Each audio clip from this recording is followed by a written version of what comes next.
Hello dears, എല്ലാവർക്കും മം of ട്വിന്നീസിൻ്റെ പുതിയൊരു വീഡിയോയിലേക്ക് സ്വാഗതം. എല്ലാവരും ഹാപ്പി ആയിട്ടും ഹെൽത്തി ആയിട്ടൊക്കെ ഇരിക്കുകയാണെന്ന് വിശ്വസിക്കുന്നു. ഇന്നത്തെ ദിവസം എല്ലാവർക്കും അടിപൊളിയാവട്ടെ. അപ്പോൾ രാവിലത്തെ കാഴ്ചകളാണ് കേട്ടോ നിങ്ങൾ കാണുന്നത്. അപ്പോൾ നമുക്ക് എല്ലാവർക്കും ഒരു ദിവസം പോസിറ്റീവ് ആക്കണമെങ്കിൽ നമ്മൾ രാവിലെ ചെയ്യുന്ന കാര്യങ്ങളൊക്കെ ഒരുവിധമൊക്കെ അതിനെ അഫക്റ്റ് ചെയ്യുന്നതാണ് കേട്ടോ എനിക്ക് തോന്നിയിട്ടുള്ളത്.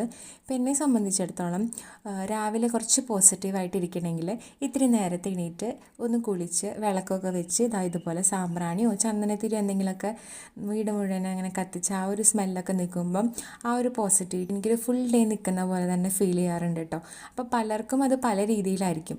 ചിലർക്ക് രാവിലെ എണീറ്റ് കഴിഞ്ഞാൽ ഒരു നടക്കാൻ പോകുന്നതായിരിക്കാം, ബുക്ക് വായിക്കുന്നതായിരിക്കാം, എന്തെങ്കിലും പാട്ടോ അല്ലെങ്കിൽ വല്ല മോട്ടിവേഷണൽ ടോക്കൊക്കെ കേൾക്കുന്നതായിരിക്കാം, മെഡിറ്റേഷൻ ചെയ്യുന്നതായിരിക്കാം. അങ്ങനെ ഒരുപാട് കാര്യങ്ങളുണ്ട്. അപ്പോൾ പലർക്കും പല രീതിയിലായിരിക്കും.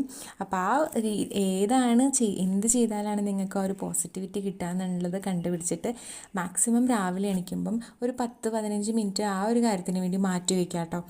കാരണം നമ്മുടെ ഒരു ദിവസം എന്ന് പറയുന്നത് വെറുതെ ഉന്തിത്തള്ളി എന്താ പറയുക കുറേ ഫോണിൽ നോക്കി അത് ചെയ്ത് ഇത് ചെയ്ത് കളയാനുള്ളതല്ല. മാക്സിമം നമ്മളത് പ്രൊഡക്റ്റീവായിട്ട് ഉപയോഗിക്കാനായിട്ട് ശ്രദ്ധിക്കുക.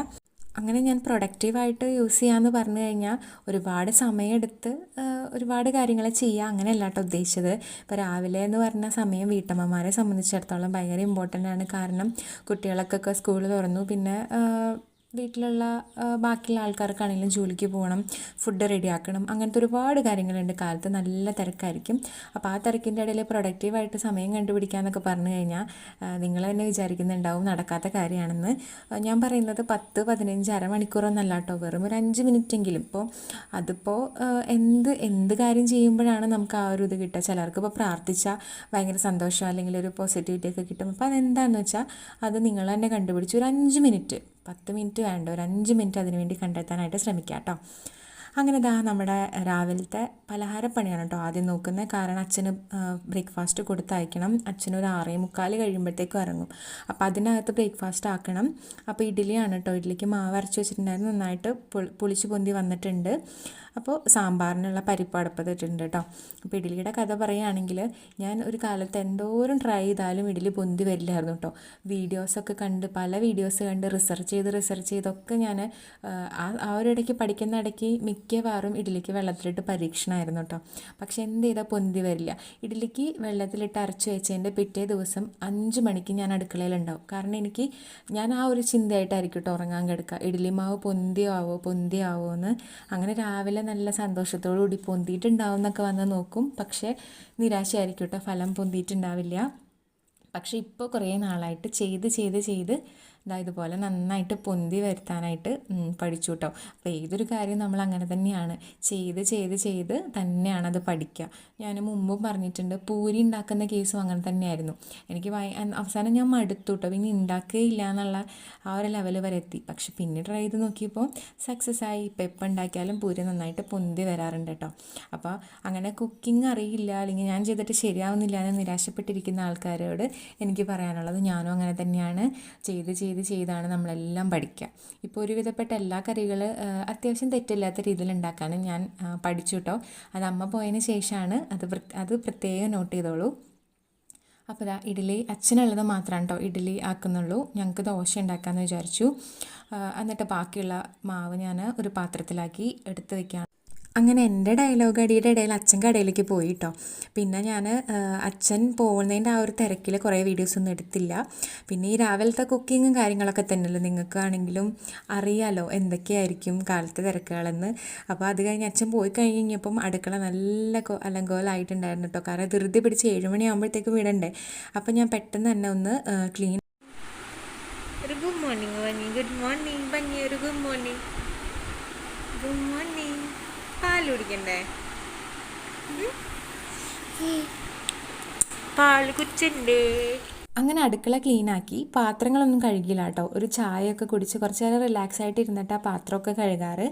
അങ്ങനെ ഞാൻ ചായ കുടിച്ചുകൊണ്ടിരിക്കുന്ന സമയത്ത് എൻ്റെ കുഞ്ഞൂസ് എണീറ്റ് വന്നിട്ടുണ്ട്. പിന്നെ കുറച്ച് നേരം അവൻ്റെ കൂടെ വർത്താനമൊക്കെ പറഞ്ഞ് അങ്ങനെ ഇരുന്നു. പിന്നെ ഞാൻ അവൻ്റെ പരിപാടികൾ നോക്കാൻ പോവാണ് കേട്ടോ. അവനെ പല്ല് തീപ്പിക്കണം, പാല് കൊടുക്കണം, അങ്ങനെ കുറച്ച് പരിപാടികളുണ്ട്. പിന്നെ പല്ല് തേക്കാൻ എൻ്റെ കുഞ്ഞപ്പന് ഭയങ്കര ഇഷ്ടമാണ് കേട്ടോ. വേറെ ഒന്നുമല്ല, അതിൻ്റെ ഉള്ളിലൊരു നിഗൂഢ ലക്ഷ്യമുണ്ട്. പേസ്റ്റ് തിന്നാം എന്നുള്ള ലക്ഷ്യമാണ് കേട്ടോ. ആ പേസ്റ്റിന് സ്ട്രോബെറിയുടെ ഫ്ലേവറാണ്.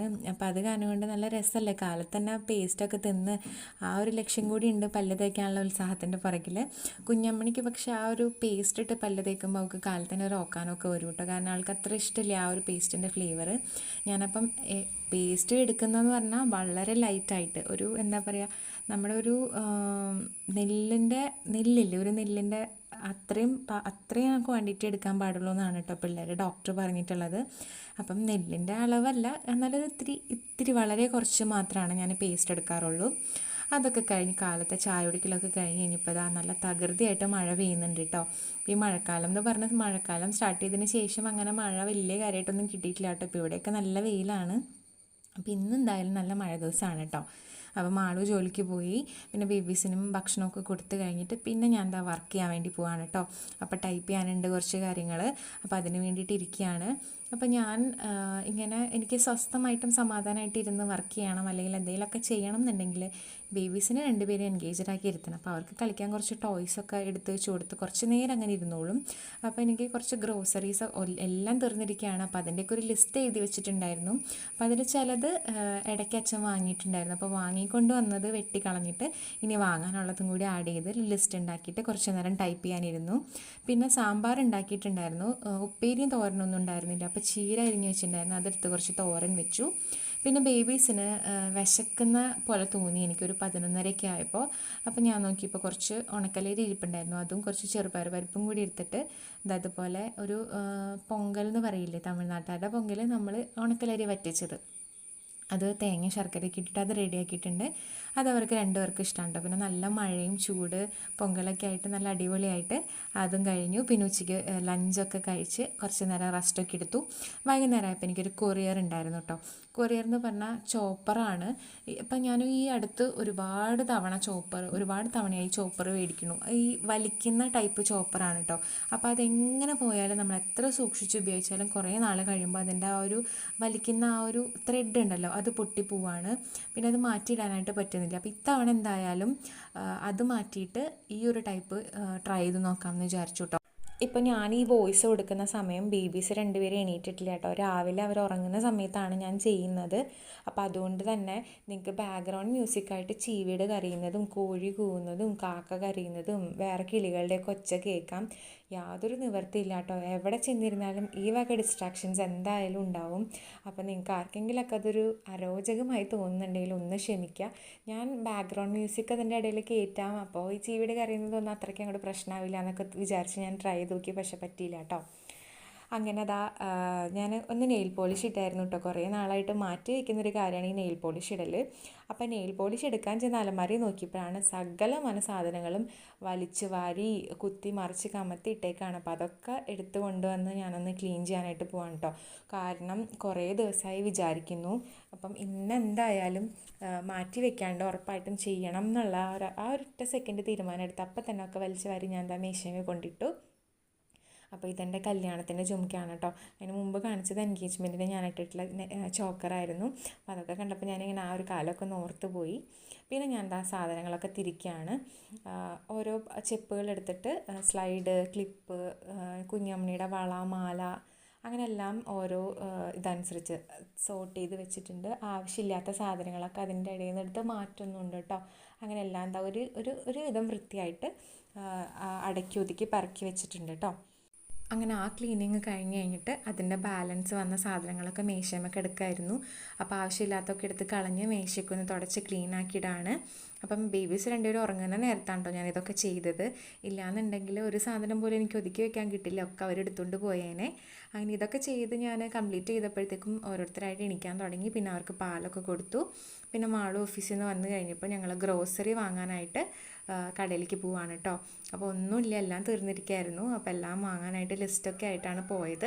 അങ്ങനെ സാധനങ്ങളൊക്കെ വാങ്ങിച്ചു തിരിച്ച് വീട്ടിലേക്ക് വന്നു കേട്ടോ. പിന്നെ ഇനി വീട്ടിൽ വന്നു കഴിഞ്ഞാലുള്ള മെയിൻ പ്രധാന പരിപാടി എന്ന് പറഞ്ഞാൽ ഈ സാധനങ്ങളൊക്കെ വാങ്ങിയത് കറക്റ്റായിട്ട് എടുത്ത് വയ്ക്കുക എന്നുള്ളതാണ്. പിന്നെ എനിക്കാണെങ്കിലും എൻ്റെ അനിയത്തിക്കാണെങ്കിലും ഗ്രോസറി ലിസ്റ്റൊക്കെ ഇട്ട് നല്ല എക്സ്പീരിയൻസ് ആണ് കേട്ടോ.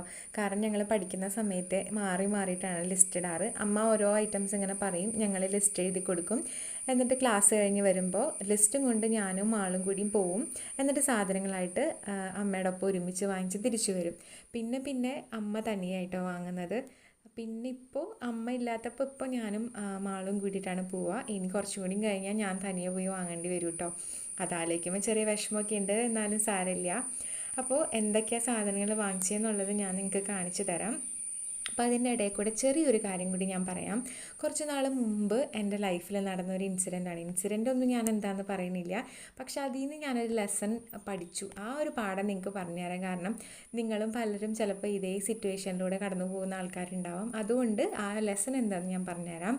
അതായത് നമ്മുടെ കൂടെ നിൽക്കുന്ന ആൾക്കാർ, ഇപ്പം നമ്മൾ വളരെ ഫേവറേറ്റാണ്, നമ്മൾ ആ ഒരു വ്യക്തിനെക്കുറിച്ച് നമ്മളങ്ങനെ ചിന്തിക്കുന്ന പോലും ഉണ്ടാവില്ല ആ ഒരു വ്യക്തി അങ്ങനെ ആയിരിക്കും എന്ന്.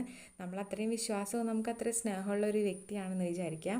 ആ വ്യക്തി നമ്മുടെ കൂടെ നിന്നിട്ട് പുറത്ത് പോയിട്ട് നമ്മളെക്കുറിച്ച് നമ്മൾ അങ്ങനെയാണ്, നമ്മൾ ഇങ്ങനെയാണ് എന്നൊക്കെ പറഞ്ഞ് നമ്മളെക്കുറിച്ച് വേറൊരു രീതിയിലായിരിക്കും സംസാരിക്കുക. അതെപ്പോഴെങ്കിലൊക്കെ നമുക്ക് അറിയാനിടയായി കഴിഞ്ഞാൽ നമുക്ക് എന്താ തോന്നുക? വിഷമം തോന്നുമല്ലേ? അങ്ങനെ എനിക്കും വിഷമം തോന്നിയായിരുന്നു. കാരണം നമ്മൾ അറിയാത്ത അല്ലെങ്കിൽ നമ്മൾ ചെയ്യാത്ത ഒരു കാര്യം മറ്റുള്ളവരുടെ അടുത്ത് പോയിട്ട് നമ്മൾ അങ്ങനെയാണ് ഇങ്ങനെയാണെന്നൊക്കെ പറഞ്ഞു കഴിയുമ്പോൾ സ്വാഭാവികമായിട്ടും നമുക്ക് ആർക്കാണെങ്കിലും വിഷമം വരും. പിന്നെ ഞാൻ മനസ്സിലാക്കി, അവർ പറയുന്നതല്ലല്ലോ ഞാൻ എന്താണെന്നുള്ള ബോധ്യം നന്നായിട്ട് എനിക്കുണ്ട്. അപ്പോൾ അത് എനിക്കുള്ളിടത്തോളം മറ്റുള്ളവർ നമ്മളെക്കുറിച്ച് ആരുടെ അടുത്ത് എങ്ങനെ പോയി പറഞ്ഞാലും അത് നമ്മളെ ഒരിക്കലും ബാധിക്കരുത്. എന്നെ ബാധിക്കില്ല. എന്നെ ബാധിച്ചിരുന്നു കേട്ടോ പണ്ടൊക്കെ. അതായത് ഞാൻ ഭയങ്കര കോൺഷ്യസ് ആയിരുന്നു, മറ്റുള്ളവർ എന്നെക്കുറിച്ച് എന്താ പറയാന്നുള്ളത്. മറ്റുള്ളവർ എന്നെക്കുറിച്ച് നല്ലത് മാത്രം പറയണം. ഇപ്പം ഞാനിങ്ങനെ ചെയ്താൽ അല്ലെങ്കിൽ ഞാനിങ്ങനെ പറഞ്ഞാൽ അവരെന്നെക്കുറിച്ച് എന്താ വിചാരിക്കുക, അങ്ങനെ ഒരു ഭയങ്കര ചിന്തയൊക്കെ ഉണ്ടായിരുന്നു എനിക്ക് ആദ്യമൊക്കെ. ഇപ്പോൾ അങ്ങനത്തെ യാതൊരു വക ചിന്തയില്ല. കാരണം മറ്റുള്ളവരുടെ ചിലവിലല്ല നമ്മൾ ജീവിക്കുന്നത്. മറ്റുള്ളവർക്ക് നമ്മളെക്കുറിച്ച് എന്ത് വേണമെങ്കിലും പറയും. ഇപ്പം നമ്മൾ നല്ലത് ചെയ്താലും അതിൽ 100 തെറ്റുകളും കുറ്റങ്ങളും കണ്ടുപിടിക്കുന്ന ആൾക്കാർ ഇഷ്ടം പോലെ ഉണ്ടാവും. അപ്പോൾ നമ്മൾ മറ്റുള്ളവരെ കൊണ്ട് നല്ലത് പറയിക്കണം, അല്ലെങ്കിൽ അവർ നല്ലത് പറയണം എന്നുള്ള രീതിയിൽ ഞാനൊന്നും ചെയ്യാറില്ല കേട്ടോ ഇപ്പോൾ. അപ്പോൾ എന്നെപ്പോലെ ആരെങ്കിലുമൊക്കെ ഉണ്ടെങ്കിൽ നിങ്ങളും ആ ഒരു മൈൻഡ് സെറ്റ് വളർത്തിയെടുക്കണം കേട്ടോ. ആരെങ്കിലും എന്നെക്കുറിച്ച് ഇങ്ങനെ പറഞ്ഞു എന്ന് ഓർത്ത് വിഷമിച്ചിരിക്കുന്നതിനേക്കാളും നിങ്ങൾ ഇങ്ങനെ ചിന്തിക്കണം, അവരെന്ത് വേണമെങ്കിലും പറഞ്ഞിട്ട് അവർ പറയണതല്ലല്ലോ ഞാൻ എന്നുള്ളൊരു മൈൻഡ് സെറ്റ് നിങ്ങളും വളർത്തിയെടുക്കണം. അപ്പോൾ ഇതാണ് എനിക്ക് നിങ്ങളുടെ അടുത്ത് പറഞ്ഞു തരാനുള്ളത്. അപ്പോൾ ഇതുപോലെ നല്ല സ്ട്രോങ് ആയിട്ടും ബോൾഡായിട്ടൊക്കെ ജീവിതം മുമ്പോട്ട് കൊണ്ടുപോകാൻ എല്ലാവർക്കും കഴിയട്ടെ എന്ന് ആശംസിച്ചുകൊണ്ട് നമ്മുടെ ഇന്നത്തെ വീഡിയോ ഞാൻ നിർത്തുകയാണ്. അപ്പോൾ ഈ ഒരു വീഡിയോ നിങ്ങൾക്ക് ഇഷ്ടമായെന്ന് വിചാരിക്കുന്നു. ഇഷ്ടമായെങ്കിൽ എപ്പോഴും പറയാറുള്ള പോലെ ലൈക്ക് ചെയ്യുക. നിങ്ങളുടെ അഭിപ്രായങ്ങൾ, ഇപ്പോൾ ഞാൻ ഈ പറഞ്ഞ കാര്യത്തിൽ നിങ്ങൾക്ക് എന്തെങ്കിലും എതിരഭിപ്രായം ഉണ്ടെങ്കിലോ അല്ലെങ്കിൽ എന്തെങ്കിലും കൂട്ടിച്ചേർക്കാനൊക്കെ ഉണ്ടെങ്കിൽ അത് കമൻസിലൂടെ പറയാം. പിന്നെ നമ്മുടെ ചാനലൊന്ന് സബ്സ്ക്രൈബ് ചെയ്ത് സപ്പോർട്ട് കൂടി ചെയ്യാം കേട്ടോ. അപ്പോൾ നല്ലൊരു വീഡിയോ ആയിട്ട് നമുക്ക് വീണ്ടും കാണാം. ടാറ്റാ.